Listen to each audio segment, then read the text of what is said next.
Bienvenue dans la Guilde, le podcast qui booste vos compétences en Quality Engineering.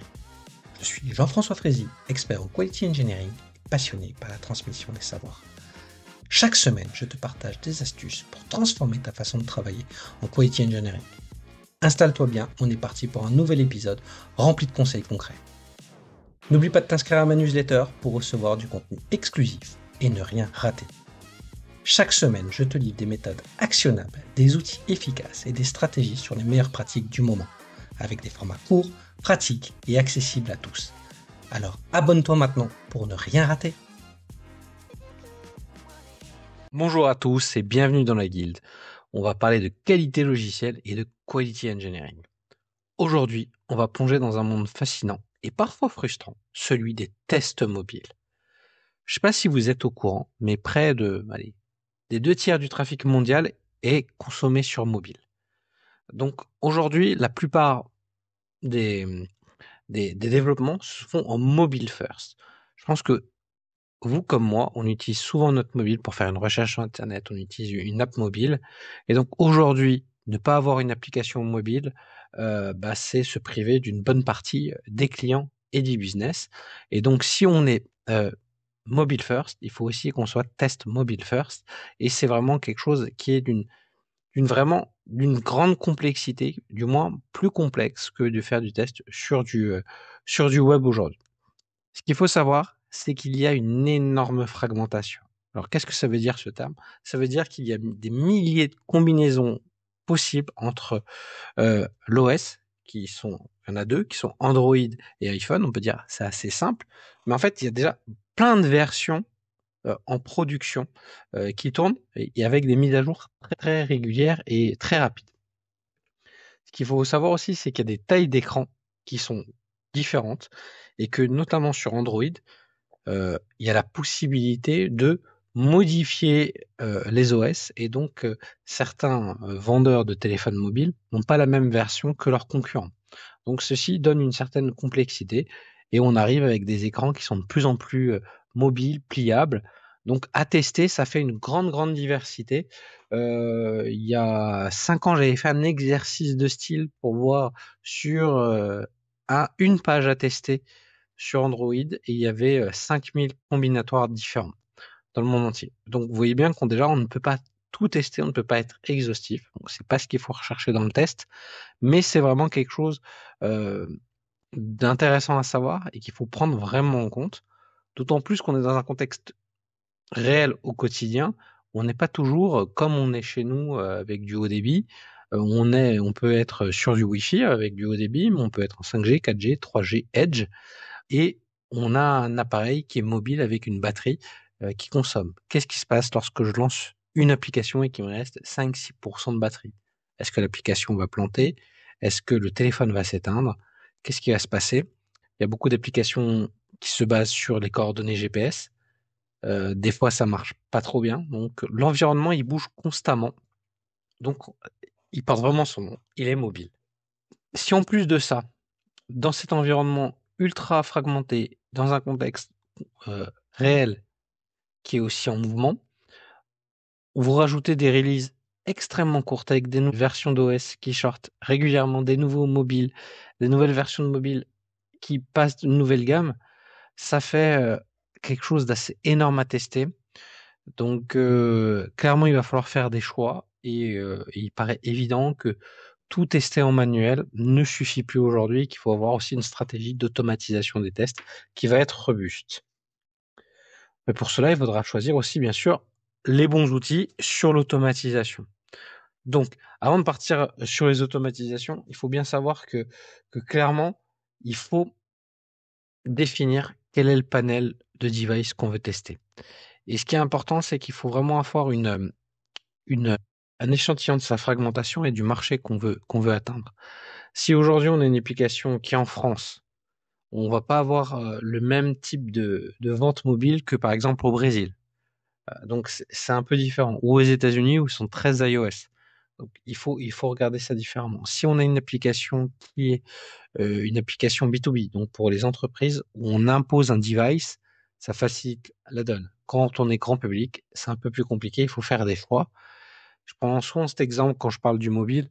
Si je suis dans l'univers du luxe, j'ai pas besoin d'essayer d'avoir une grande couverture sur tous les devices, notamment Android.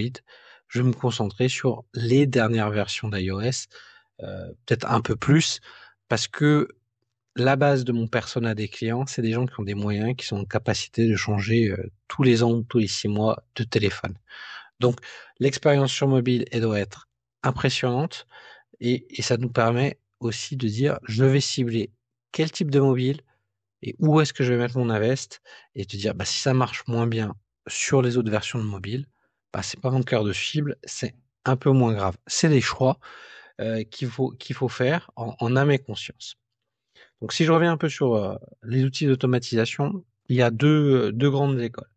Il y a les applications natives qui sont fournies par Android et iOS. Donc, pour Android, c'est Espresso et pour iOS, c'est tout ce qui va être autour de XUI Test.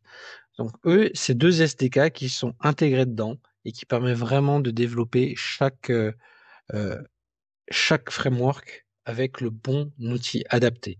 Donc, c'est vraiment, on est vraiment précis, c'est vraiment bien. On sait qu'on va bien gérer les nouvelles mises à jour d'iOS. Par contre,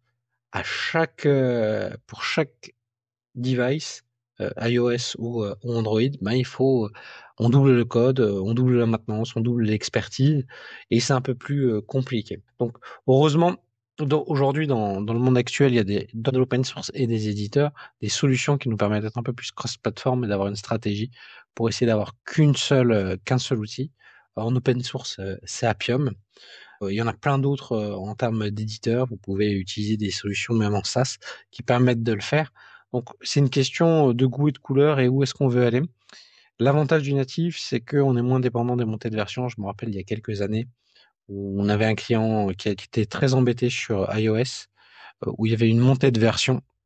Il faut savoir que iOS ne fournit pas de version bêta avant aux entreprises ni aux particuliers pour voir ce que va donner la version. Et Appium n'avait pas eu le temps d'intégrer ce grand changement dans la librairie, dans le SDK. Et donc les tests n'ont pas pu tourner pendant 3 mois. Et donc ce client, il avait décidé de passer sur du natif pour ne plus jamais se retrouver dans cette situation-là. Donc à ma connaissance, c'est plus arrivé, mais c'est quand même toujours un risque si ça réévolue de façon assez drastique là-dedans. Parmi les solutions notamment qu'on peut envisager, c'est bien d'automatiser, mais on peut pas forcément le faire que sur des émulateurs qui simulent un device. Il faut avoir des vrais devices.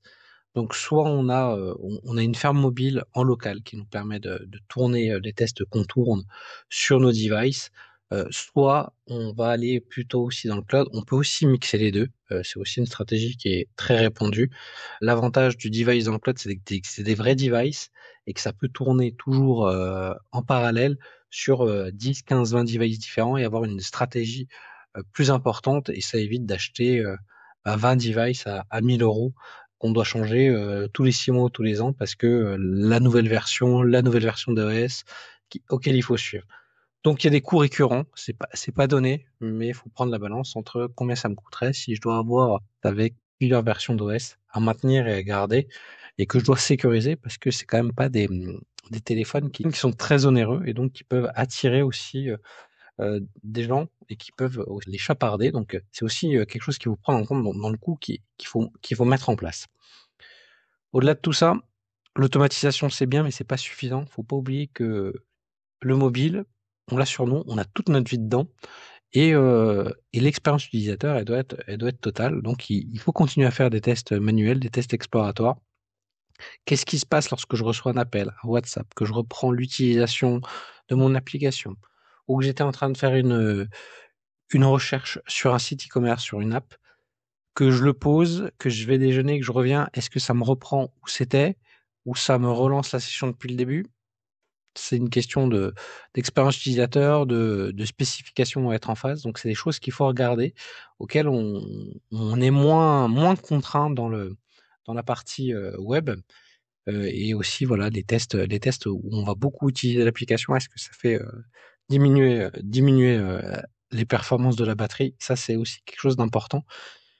Surtout si vous êtes sur une app qui peut être très concurrentielle. Si l'expérience, elle n'est pas totale, au-delà de l'app, le risque, c'est d'être remplacé par une autre app très, très, très rapidement. Donc, c'est des choses qu'il faut vraiment mettre en place, qu'il faut vraiment regarder et qui dit comment je vais le mettre en place dans une stratégie dans toute sa globalité.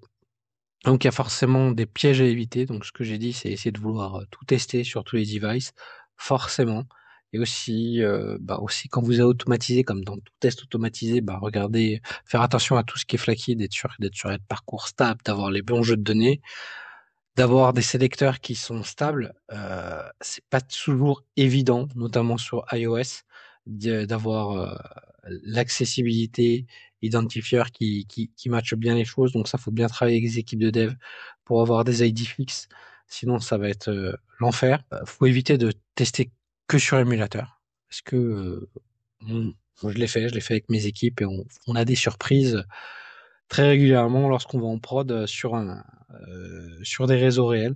Voilà, ne testez pas qu'en conditions optimales, mais aussi il faut essayer de tester avec des qualités de réseau un peu dégradées pour voir ce qui se passe et voir un peu ce qui est donné, et surtout éviter de tester que le fonctionnel, mais aussi un peu l'expérience utilisateur et le non fonctionnel qui va avec, parce que comme je l'ai dit, tester le mobile, c'est tester l'expérience utilisateur. Il faut le faire de façon le plus efficace possible et trouver le bon équilibre entre automatisation et ces tests manuels et exploratoires pour être le plus efficace et pouvoir livrer le plus rendement possible. Donc j'espère que cet épisode vous a plu. N'hésitez pas à me laisser un petit commentaire si vous voulez discuter, échanger avec moi sur LinkedIn. Écoutez, merci pour tout. N'oubliez pas que je fais ce podcast pour vous et pour échanger avec vous. N'hésitez pas à le partager de façon massive. Merci à vous tous et à très bientôt dans la guilde.